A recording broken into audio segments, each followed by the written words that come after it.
The otter. So the otter has been getting a lot of popularity on the internet lately. Maybe you've seen some really cute pictures or some videos, or maybe even some pictures like this that are called memes that have these really cute quotes on them.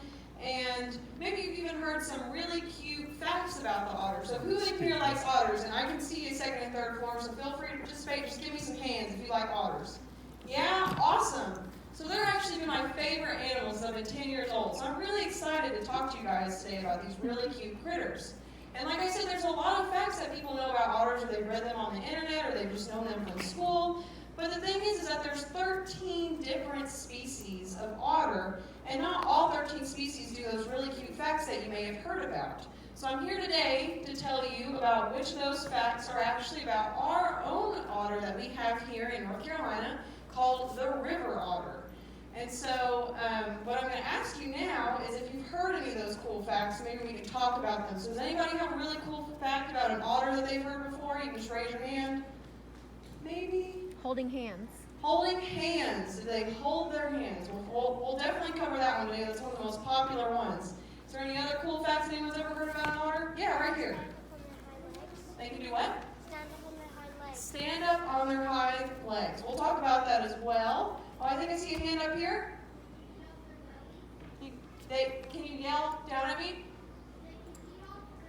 They can eat off their belly. We'll definitely talk about that one as well. Yes, ma'am. They hold hands when they're sleeping? They hold hands while they're sleeping. So we have hold hands while they're sleeping, and we'll definitely talk about why they do that and if our own otter does that. So like I said, our otter that we have right here in North Carolina is called the river otter. But the otter that you see in this picture and most of the videos and pictures you see on the internet are a sea otter. And that's the picture that you see here.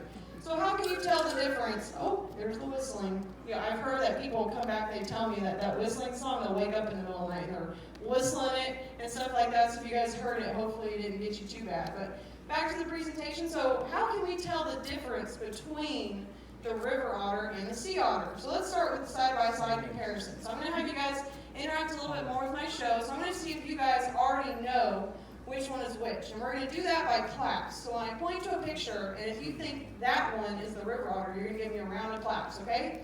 So if you guys think this one over here is the river otter, give me some claps. I think I heard like the smallest clap, maybe from the third floor. So what about this one over here? Do we think that one's the river otter? Give it a clap. So it seems like that's the popular one for the river otter. Let's see if you guys are right. And you are. But like I said, there's a lot of those facts that you guys told me, which are really good. I'm glad you guys know those. But most of them are only attributed to the sea otter. So let's start off by just talking about the sea otter first. These are all pictures of sea otters.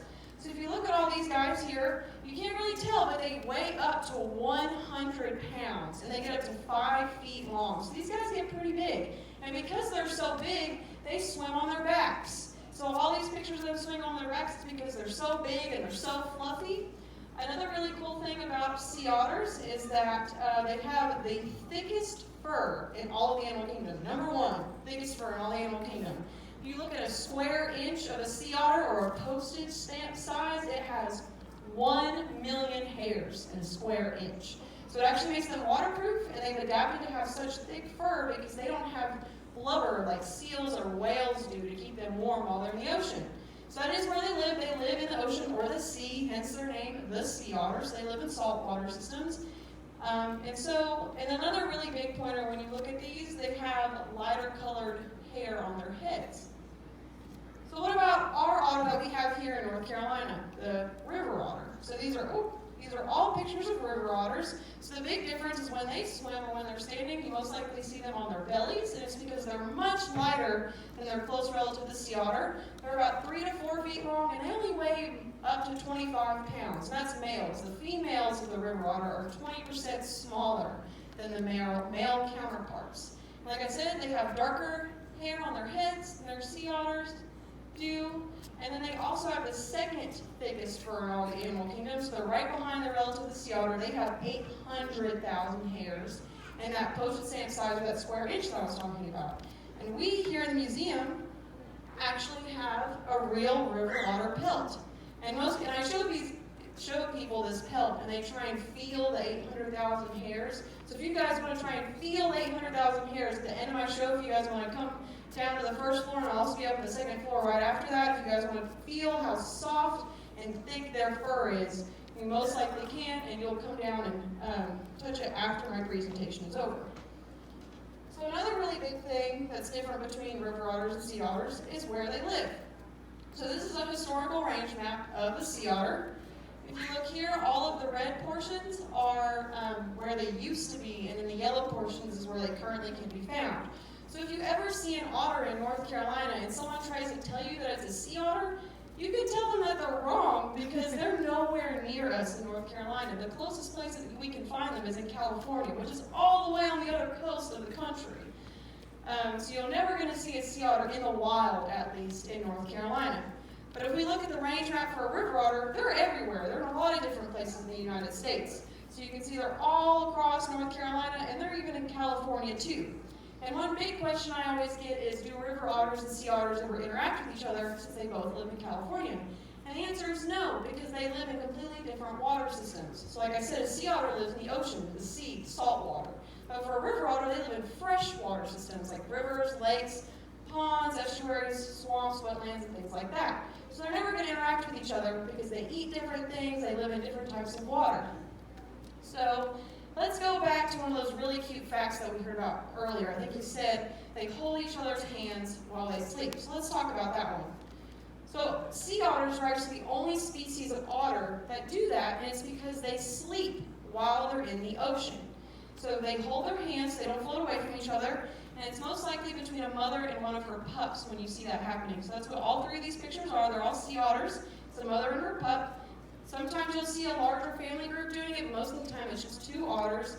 And river otters don't do this, the otters that we have here in North Carolina, because they sleep on land. So they don't have to hold each other's hands while they sleep, because they're not going to float away while they're just sleeping on land. So whenever you see pictures like this, you know that they have to be sea otters because they're the only ones that sleep in the ocean. So another thing that I think I heard is that they eat on their bellies. So if you guys look at all these pictures, over here these are both sea otters, and over here these are both river otters. That fact is also only attributed to sea otters, and it's because they use rocks or other sharp things as tools to crack open what they're eating. So sea otters eat stuff like urchins, clams, crabs, like you see in these pictures here, and they're really hard surfaces, so they need a rock or something like that to help them eat it, and they put it on their belly. But for river otters, they don't need to do that because they don't eat things like that because that's not what's in fresh water. They eat things like fish, like you see in these pictures here. They eat things like amphibians, maybe sometimes smaller mammals, sometimes like alligator eggs and stuff like that. But because of what they eat, they're actually an indicator species.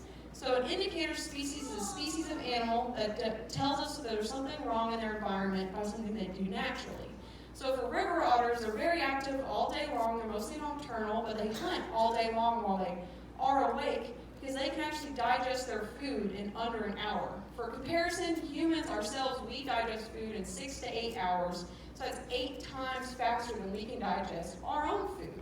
And because of that, they eat all day long, just like I said. So they're eating these fish from these freshwater systems. So if the fresh water that they're eating from gets really dirty or polluted, and then the fish they eat gets really dirty or polluted, then they get sick, and they'll notice it, and they'll move, and they'll migrate to a different area, or they'll die.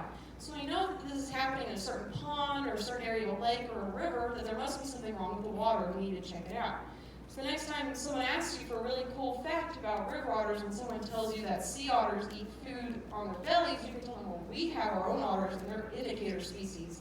They do this really cool thing, and tell us when there's something wrong with the water. So what eats river otters then? What's the reverse? So there's things like bobcats, coyotes, birds of prey, and even alligators. But that doesn't mean that the river otter just kind of lays there and lets the alligator eat it. So National Geographic actually got this really awesome picture last year of this river otter taking down a 5-foot juvenile alligator. So what most likely happened here is that this alligator was trying to eat the river otter for lunch or something like that, but the river otter was like, not today, and decided to fight back, and it actually killed this alligator, and it had a really good lunch that day instead of vice versa. So it's really awesome. I don't want you guys to think that river otters are always taking down alligators. This was a very rare instance. So like I said, it was either a male that was getting attacked by an alligator, or it was a female, and it was protecting its young. So how could a river otter possibly take down an alligator? And it's because they're such good swimmers. So all of these pictures are river otters. If If you look at their really long bodies, like I said, 3 to 4 feet long, they flex their bodies and they propel their tails. They can go pretty fast. They can swim 8 miles per hour. They can also run 17 miles per hour. They can hold their breath for up to 8 minutes. So if they need to hide underwater for a while, they can do that. And then they can also dive 60 feet underwater if they need to hunt fish or if they need to get away very quickly. They're very visual animals. And because they're very visual, it's because of these adaptations they have closer on their face. So you guys look at this picture here. They can actually close their nose and their ears while they're underwater so water doesn't get in, since they can stay in there for up to 8 minutes. And then if you look at their eyes, you can't see it because it's a clear type eyelid, but it's called a nictitating membrane. What that is, it actually serves as like a type of water goggles, so they can keep their eyes open as long as they want underwater, and the water will never irritate them. I think that we all wish we had that when we're swimming underwater. Another really big thing about river otters is that they have these really sensitive whiskers here all along their snout. And they're really sensitive. They've adapted to be that way because they mostly hunt at night. So it can be really dark, and some of these river systems that they're in are very murky. So if it's dark and the water's really dirty or murky, they can use their whiskers to actually feel around and hunt fish and find them. So because they're really good swimmers, and sometimes they hunt in packs to eat fish, there's actually this really cool legend about the Loch Ness Monster. Have you guys heard about the Loch Ness Monster before? Raise your hands. Yeah, Loch Ness Monster, so it's this legend in Scotland. They think there's like this really big, basically water serpent. And it's not actually real, but they think some of the sightings that people have saw of the Loch Ness Monster are actually groups of river otters swimming together. So if you look at this top picture over here, that's actually one long otter. That's a giant river otter. It's one of the other 13 species of otter. And then over here we have a really good depiction of an artist drew a river otter that kind of looks like the Loch Ness Monster. And over here is a group of otters. A group of otters, by the way, is called a romp because of how playful they are. But if you can imagine them swimming in a group, maybe it'll look like something like this, which is the picture of the Loch Ness Monster sighting that's the most popular to most people. So if you ever need to tell another really cool fact about river otters, you should say, well, a lot of people think they might be the Loch Ness Monster, which is pretty funny. So now that you know all these really cool facts about river otters, and you see pictures of sea otters like this, these really cute pictures, you can think, oh, these are really cool, and sea otters are really awesome. Well, we have our own species of otter right here in North Carolina that do all these really cool things for us, and it's a really cool species that we have out here in our state. So you can see all these cute pictures, and maybe it'll inspire you to make your own river otter pictures so you can show people how cool they are. So at this time, I will take any questions anyone has, first, second, or third floor. Just raise your hand. If I'm not seeing you, you just yell down at me. Yeah, right here on the second floor. Is that a hand? No? Oh, wow. How would you count if there were 8,000 hairs?